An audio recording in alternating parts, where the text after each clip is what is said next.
kept my camera off. Just another silent observer in the quarterly board meeting. Marcus, my older brother, stood at the head of the mahogany conference table in his tailored Tom Ford suit, gesturing confidently as he presented his vision for expanding the family's manufacturing company into new markets. He had no idea I was on the call. He never did. "We need bold leadership," Marcus continued, his voice carrying that particular tone he'd perfected since childhood. The one that said he was the chosen one, the capable one, the one who actually mattered. Not the kind of person who can't even balance a checkbook.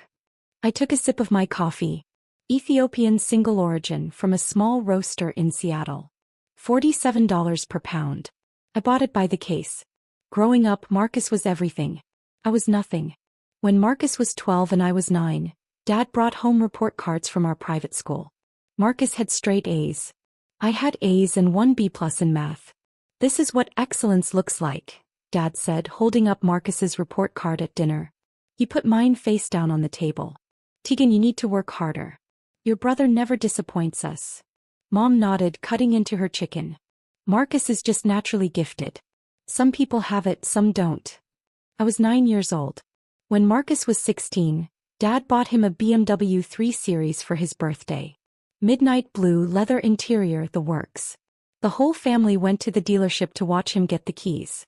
When I turned 16, Mom handed me a Metro card at breakfast. "You'll need this for school," she said. "The bus is very reliable." Marcus laughed from across the table. "Maybe when you prove you're responsible, Dad will consider it." I never got a car. When Marcus was 21, Dad invested $850,000 into his tech startup idea. Marcus had barely finished his business degree, but Dad called him a natural entrepreneur and the future of this family. When I was 21 and asked for $5,000 to invest in a certification program for supply chain management, Dad looked at me like I'd asked for a kidney. "Tegan, you need to be realistic about your capabilities," he said. "Not everyone is cut out for business. Maybe focus on finding a stable job with benefits." I worked 3 jobs that year. Paid for the certification myself. Finished top of my class. Nobody in my family came to the graduation. The worst part wasn't the money or the cars or the opportunities. It was the casual cruelty. The constant comparisons. The way they talked about me when I was right there in the room as if I couldn't hear them. At 23, Marcus's startup failed. He'd burned through Dad's $850,000 in 18 months. Dad called it a valuable learning experience and immediately hired him as VP of Operations at Carson Manufacturing, our family's industrial equipment company. At 23, I was working as a logistics coordinator at a warehouse, making $43,000 a year. "At least you have a job," Mom said when I mentioned I was considering night school for my MBA. "Not everyone needs to be ambitious. Someone has to do the regular work." That was 7 years ago. What my family didn't know, what they'd never bothered to ask about, was what happened after those warehouse shifts ended. I didn't go home and watch Netflix. I didn't go out drinking with friends. I went to a studio apartment I'd rented under an LLC and I worked. That logistics coordinator job taught me something the MBA never would have. I could see inefficiencies everywhere. Supply chain bottlenecks. Routing problems. Inventory waste. And I was really good at fixing them. At 24, I started consulting on the side. Small stuff. A local restaurant needed help managing their food supply vendors. I charged $500 and saved them $3,200 a month. They told their friends. By 25, I had 12 clients. All small businesses. All paying between $800 and $2,000 a month for supply chain optimization. I was making more from consulting than my day job, but I kept the warehouse position. It was my cover. At 26, a mid-sized manufacturing company hired me to audit their entire operation. I found $1.7 million in annual waste. They paid me $95,000 for 3 months of work and asked if I wanted to join full-time. I said no. I had a better idea. I incorporated Meridian Supply Solutions. Just me working from that studio apartment, taking contracts from companies who needed their operations fixed. I was anonymous. They hired the company, never met me in person. Everything was remote consulting, detailed reports, implementation guides. The business grew fast. Really fast. At 27, Meridian pulled in $890,000 in revenue. I netted $510,000 after expenses. At 28, I hired my first employees. 2 logistics specialists, 1 data analyst. Revenue hit $2.1 million. At 29, we landed a contract with a Fortune 500 manufacturer. That single contract was worth $4.7 million over 2 years. I still lived in a modest apartment. Drove a 7-year-old Honda Civic. Wore clothes from Target. My family had no idea. At 30, Meridian Supply Solutions was valued at $67 million. We had 43 employees. We'd optimized supply chains for 18 major corporations. I own 100% of it. But I was just getting started. 6 months ago, something interesting crossed my desk. Carson Manufacturing, my family's company, the one Marcus ran as VP of Operations, the one Dad had built over 30 years, was struggling. Their supply chain was a disaster. Costs were ballooning. Delivery times were terrible. Major clients were threatening to leave. The board was looking for solutions. They'd heard about a consulting firm called Meridian Supply Solutions that specialized in exactly this kind of operational rescue. They reached out. I took the meeting. Video call, camera off. I sent my director of operations to handle the face-to-face presentations. I stayed in the background analyzing their data. Their problems were worse than I'd expected. Marcus had made decision after decision that prioritized short-term appearances over long-term sustainability. He'd chosen vendors because they took him to nice dinners, not because they were cost-effective. He'd ignored warnings from his operations team because he trusted his gut. The company was bleeding $340,000 a month in preventable waste. I could fix it in 6 weeks. But I had a different idea. Carson Manufacturing's board was desperate. The company was family-owned, but there were outside investors who held minority stakes. Dad owned 45%, Mom owned 12%, Marcus owned 8%. Various board members and early investors owned the remaining 35%. The board wanted to bring in outside management. Dad refused. "This is a family business," he said in the meeting I listened to remotely. "My son will turn it around." Marcus had been given 4 months to improve the numbers. He'd failed. Costs were up another 7%. That's when I made my move. Not as Tegan Carson. As Meridian Supply Solutions. I approached the minority shareholders privately. Offered to buy their stakes at a 22% premium over current valuation. They jumped at it. I bought 35% of Carson Manufacturing for $18.3 million. Then I approached my mother. Through a lawyer anonymously. Offered to buy her 12% stake for $6.8 million. A 25% premium. She'd never cared about the business anyway. She sold within a week. That gave me 47%. The final piece was harder. Dad owned 45%, Marcus owned 8%. Neither would sell to an anonymous buyer. But there was another option. Carson Manufacturing had a unique corporate structure. Voting shares versus non-voting shares. It was set up that way 20 years ago for tax reasons. Dad held all voting shares. Marcus had non-voting shares. The minority investors I'd bought from? Their shares were split. 60% voting, 40% non-voting. I did the math. With the shares I'd acquired, I owned 81% of the voting shares. I controlled the company. Nobody knew. The shares were held in a trust managed by a law firm in Delaware. My name appeared nowhere. I'd spent $25.1 million, but I'd done it carefully, quietly over 4 months. I waited for the perfect moment. The quarterly board meeting was scheduled for November 14th. A Tuesday. 2 p.m. Eastern. Marcus had prepared a presentation about his transformation plan for Carson Manufacturing. He'd been hyping it for weeks. In the family group chat, he'd sent photos of himself with consultants, with spreadsheets, with projection models. "This is going to revolutionize the company," he texted. Dad's vision, executed properly. Mom had responded with heart emojis. Dad had responded, "Proud of you, son." I'd responded, "That's great." Nobody asked what I thought about the actual business strategy. Nobody asked what I did for work anymore. They'd stopped asking years ago. I think they assumed I still worked in a warehouse. At Thanksgiving the year before, Uncle Richard had asked me how my little job was going. "It's fine," I'd said. "Still doing the shipping thing?" he'd asked. Something like that. Marcus had laughed. Tegan's not really a career person, Uncle Richard. She's she's happy where she is. I'd smiled. I am happy. That was the truth. I was very happy. The day before the board meeting I called Marcus. It was the first time we'd spoken directly in 3 months. Hey, I said. I saw you're presenting tomorrow. The quarterly meeting. Yeah, he said. I could hear the pride in his voice. Big day. Going to show the board what real leadership looks like. I'm sure you'll do great. Thanks. Hey, you should come by for dinner sometime. Mom keeps asking about you. Does she? Well, she mentions you sometimes. I'll think about it. Cool. Hey, I gotta run. Conference call with some potential investors. Good luck tomorrow, Marcus. Thanks, sis. He hung up. I looked at the documents on my desk. Transfer papers. Corporate governance filings. Legal briefs prepared by 3 different law firms. Tomorrow was going to be very interesting. I dialed into the board meeting at 1:55 p.m. Camera off, microphone muted. Just another anonymous observer.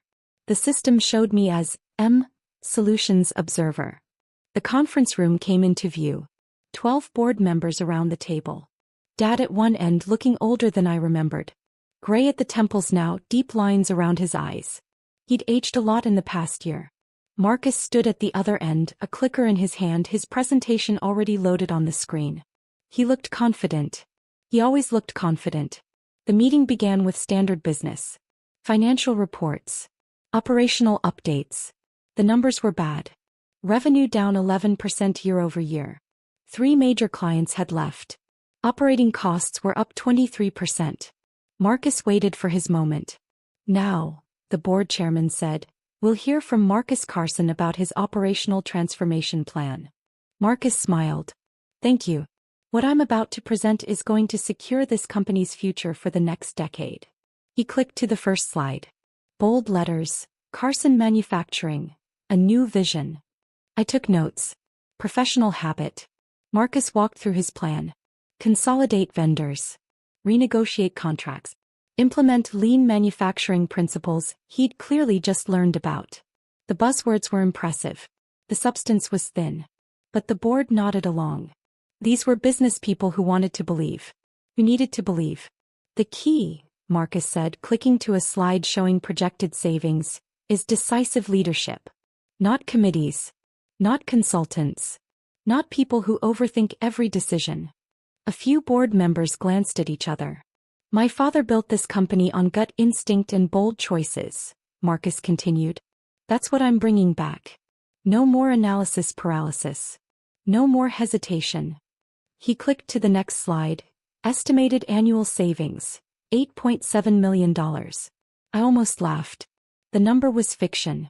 Pure fantasy based on assumptions that would never hold in reality. These savings, Marcus said, come from cutting unnecessary overhead. Streamlining decision-making. Eliminating redundancy. Eliminating what redundancy? One board member asked. Middle management bloat. Unnecessary consultants. People who don't add value. Can you be more specific? Marcus smiled. I can, but I want to address something first. He set down his clicker. There's been some concern about my qualifications. About whether I have the experience to lead this transformation. The room shifted. Several board members looked uncomfortable. I want to address that directly, Marcus said. I've spent 8 years in this company. I know every inch of our operations. I know our vendors, our clients, our processes. What I don't have is some fancy consulting background or a wall of certifications from people who've never actually run a business. He was on a roll now. The confident, dismissive Marcus I'd known my whole life. The board has discussed bringing in outside consultants, he continued. Specifically, there's been talk about this firm, Meridian Supply Solutions. Some of you have been very impressed with their pitch. He clicked to a new slide. It showed Meridian's logo and our tagline, Operational Excellence Through Data-Driven Solutions. My heart rate didn't change. I'd expected this. Here's what I know about Meridian, Marcus said. They're expensive. They're slow. They come in, analyze everything to death and present reports that look impressive but don't actually change anything. I've seen it a dozen times. The board chairman cleared his throat. Marcus, we've reviewed their proposal. It's quite comprehensive. I'm sure it is. But here's the thing. Marcus leaned forward on the table. Do we want to pay outsiders millions of dollars to tell us what we already know? Or do we want someone who actually cares about this company to fix it? Several board members nodded. My father didn't build Carson Manufacturing by hiring consultants, Marcus said.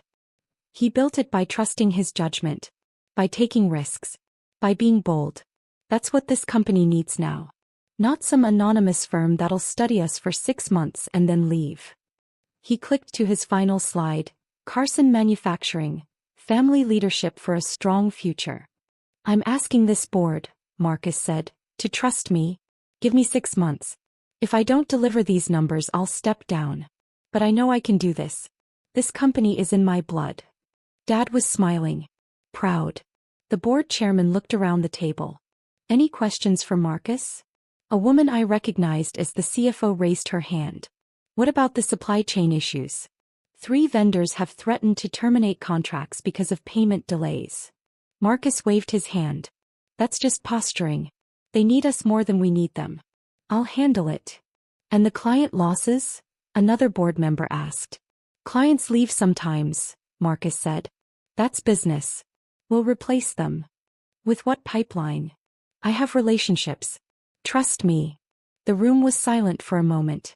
Then Marcus said something I'd been waiting for. Look, I know some people in this company don't think I'm qualified. My own sister couldn't manage a coffee shop, and even she probably thinks she could do better. A few uncomfortable laughs. But the difference is, Marcus continued, I'm actually here. I'm doing the work. I'm not some armchair quarterback with opinions and no experience. My sister, she's a sweet person, but she's financially illiterate. She doesn't understand business. She never has. I unmuted my microphone. Interesting perspective, I said. The room froze. Who? Marcus looked around confused. Who said that? This is Solutions, I said. Observer line. This is a closed meeting, Marcus said. Board members only. The corporate lawyer, a man named Edmund Peters, cleared his throat. He looked uncomfortable. Very uncomfortable. Actually, Edmund said, Solutions has observer rights as of 3 weeks ago. What? Marcus looked at his father. Dad shrugged. It's standard, Edmund said. New significant shareholders are granted observer status in the corporate bylaws. How significant? Marcus asked. Edmund didn't answer. How significant? Marcus repeated. That's not.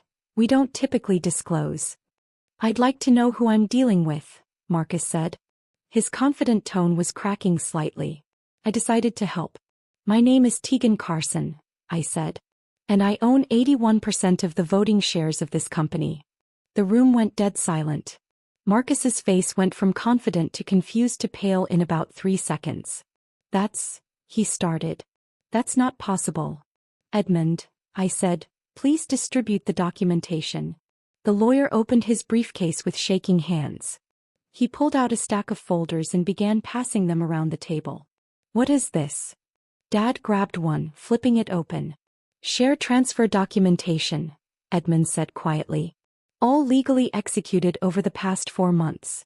Meridian Supply Solutions established a trust specifically to acquire Carson Manufacturing shares. The beneficial owner of that trust is Miss Tegan Carson. Marcus grabbed a folder from the person next to him. His hands were shaking. You bought. He couldn't finish the sentence. I bought shares from the minority investors, I said calmly. I bought Mom's shares. And because of the voting structure you set up 20 years ago, Dad, I now control 81% of the voting rights. Dad's face had gone pale. Your mother sold? For $6.8 million, I said. A very fair price. This can't be legal, Marcus said. Edmund, this can't be legal. It's entirely legal, Edmund said. I've reviewed all the documentation. Multiple times. It's airtight. The CFO was staring at her folder, lips moving as she read. Finally she looked up. Tegan Carson. You're the founder of Meridian Supply Solutions. Yes, I said. The Meridian Supply Solutions? The one that restructured Telford Industries. Yes. And Cascadian Manufacturing? Yes. Anne, she flipped through papers, you're currently valued at $67 million? $73 million as of last month's valuation, I said. We landed 2 new Fortune 500 contracts. The room was silent except for papers rustling as board members read through the documents. Marcus was staring at the table. His presentation, Carson Manufacturing, Family Leadership for a Strong Future, was still projected on the screen behind him. I don't understand, Dad said finally. His voice sounded small. You work in a warehouse. I did, I said. 7 years ago. I left that job 6 years ago when my consulting revenue exceeded $400,000 annually. But you never said. You never asked. Mom's voice came from Dad's phone. She was conferenced in remotely. Tegan, honey, why didn't you tell us? Would you have believed me? I asked. Silence. Marcus, I said, I reviewed your presentation. Would you like my professional analysis? He didn't respond. Didn't even look up. Your projected savings of $8.7 million are based on vendor consolidation that will actually increase costs by 12% based on current contract structures. Your lean manufacturing principles are 20 years outdated. And your timeline assumes zero implementation resistance, which is statistically impossible. I paused. You would bankrupt this company in 18 months. Dad found his voice. Now wait just a minute. I'm not finished, I said. Not rudely. Just factually. Edmund, please distribute the second set of documents. More folders. These were thicker. This is Meridian's actual proposal for Carson Manufacturing, I said. Based on a complete operational audit we conducted over the past 3 months. We identified $11.2 million in annual savings with 94% confidence based on comparable restructures. Implementation timeline is 14 weeks. Success metrics are defined and measurable. The CFO was speed reading. This is incredibly detailed. Page 43, I said. That's where we address the vendor payment delays Marcus mentioned. The issue isn't posturing. It's a cash flow problem created by accounts payable restructuring that happened 8 months ago. Marcus's initiative. Marcus's head snapped up. That was to improve efficiency. It added 17 days to payment processing and violated early payment discount terms worth $340,000 annually. Page 44. The CFO found the page. Her eyes widened. Oh my God. The client losses, I continued. Page 61. All 3 were direct results of delivery delays caused by the vendor consolidation Marcus initiated last year. We have the email chains. Board members were flipping through pages frantically. Everything Marcus proposed today, I said, would accelerate the problems he's already created. Everything in Meridian's proposal solves them. Edmund cleared his throat. Ms. Carson, as majority shareholder, you have the right to call for a vote on company leadership at any time. I know, I said. I'm calling that vote now. Wait, Marcus said. Wait, just wait. Motion to remove Marcus Carson as VP of Operations, I said. Effective immediately. Second, the CFO said instantly. All in favor? Edmund asked. 8 hands went up. Only Dad and 1 other board member, Dad's old college friend, kept their hands down. Motion passes, Edmund said quietly. Marcus's face crumbled. He looked at Dad. Dad. Motion to appoint Meridian Supply Solutions as operational consultants, I continued, with full implementation authority. Contract terms as outlined in the proposal. Duration 14 weeks with option to extend. Second, the CFO said again. All in favor? 9 hands this time. Only Dad abstained. Motion passes. The room was silent. Finally, I said, motion to restructure executive leadership. I'm recommending we hire a professional CEO with manufacturing experience. Dad remains as chairman emeritus with advisory capacity but no operational authority. Dad stood up. Tegan, please. All in favor? 10 hands went up. Even Dad's college friend. Motion passes, Edmund said. I took a breath. The board meeting is adjourned. Meridian's transition team will arrive tomorrow morning at 8 a.m. Marcus, please prepare all operational documentation for transfer. Edmund will send you the details. I ended the call. My phone started ringing within 30 seconds. Then Marcus. Then Mom. Then Dad again. I didn't answer. Instead, I called my director of operations. The vote passed. All 3 motions. Send in the team tomorrow as planned. Congratulations, she said. You must feel amazing. Did I? I wasn't sure what I felt. I walked to my window. My apartment wasn't modest anymore. I'd moved 6 months ago. Penthouse in downtown Seattle. Floor-to-ceiling windows overlooking the Sound. I'd bought it with cash. My phone buzzed. A text from Marcus, please call me. Then another, I'm sorry. I never knew. Please. Then Dad, we need to talk. Family meeting. Tonight. Then Mom, honey, I'm so confused. Please explain this to us. I turned my phone face down. There was a knock at my door. I wasn't expecting anyone. I checked the video doorbell. A woman stood there. Professional attire, briefcase. I didn't recognize her. I opened the door. Miss Carson? I'm Jennifer Walsh. I'm a reporter with Forbes. I'm working on a story about emerging business leaders in operational consulting. Your name came up. Would you have time for an interview? I smiled.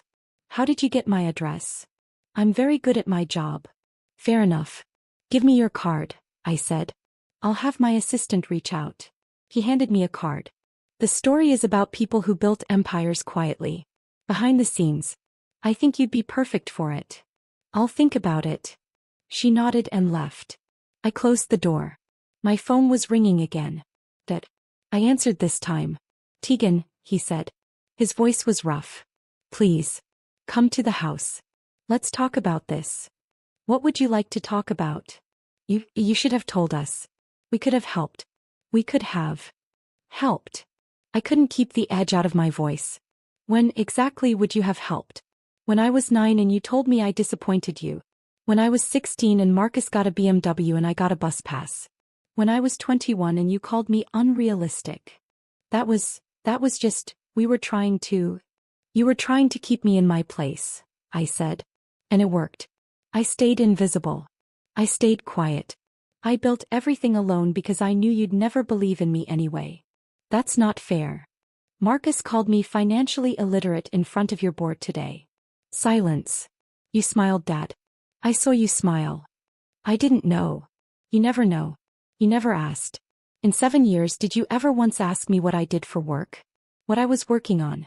If I needed anything? You thought I was nobody. A failure. Someone to feel sorry for. No, Dad said, but his voice was weak. I need to go, I said. Meridian's team starts implementation tomorrow. I have to prepare. Keegan, please. You're my daughter.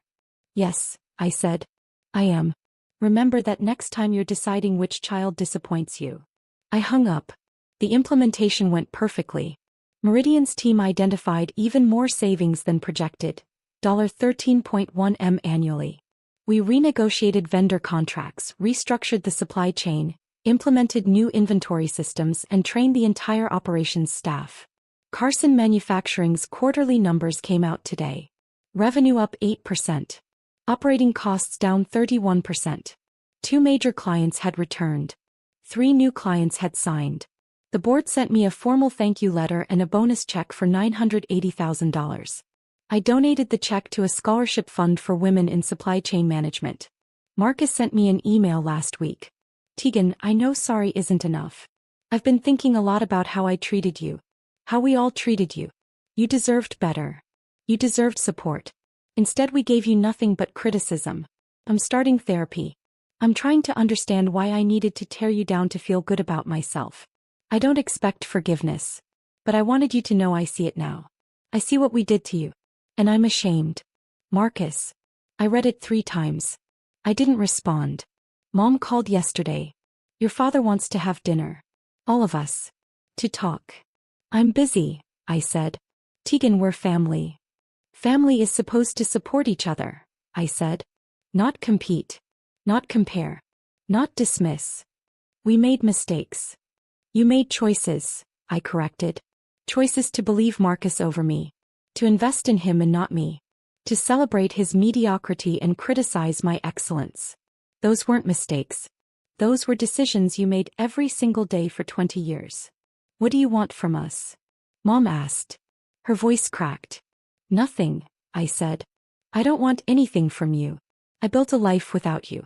I have people who believe in me, who support me, who ask about my work and celebrate my success. I don't need you to suddenly start caring now that it's impressive. We always cared. No, he didn't. But it's okay. I learned to care about myself. I meant it. Today I'm in my office at Meridian. Corner office, 20th floor, view of the water. My team is 47 people now. We just signed a contract with a major aerospace manufacturer. $8.7 million over 3 years. My assistant knocked on my door. Miss Carson? Your 2 p.m. is here. The mentorship program candidates. Right. I'd started a program 3 months ago. Full scholarships for women from low-income backgrounds who wanted to study supply chain management. We accepted 8 this year. Today they were touring the office. Send them in, I said. 8 women walked in. Ages ranging from 19 to 34. Different backgrounds, different stories, but the same hunger I'd had at their age. Welcome to Meridian, I said. I'm Tegan Carson. And I want to tell you something important. You belong here. No matter what anyone has told you about your capabilities, your intelligence, your potential, you belong here. Success isn't about being the chosen one. It's about choosing yourself. They listened. I told them my story. Not all of it, but enough. When I finished, a woman in the back, maybe 25, wearing a Target blazer I recognized because I'd owned the same one, raised her hand. Did you ever forgive them? She asked. Your family. I thought about it. I forgave myself, I said finally, for believing them when they said I wasn't enough. That was the forgiveness that mattered. She nodded, understanding. After they left, I stood at my window looking out at the city. My phone buzzed. A text from Marcus. Saw the Forbes article. You deserve it. I'm proud of you. Even if I have no right to say that. I almost deleted it. Instead I typed, thank you. Maybe someday we'd have a real conversation. Maybe someday I'd be ready to let them back into my life in some small way. But not today. Today I had a business to run. A team to lead. A scholarship program to expand. Today I was exactly who I'd built myself to be. And that was more than enough.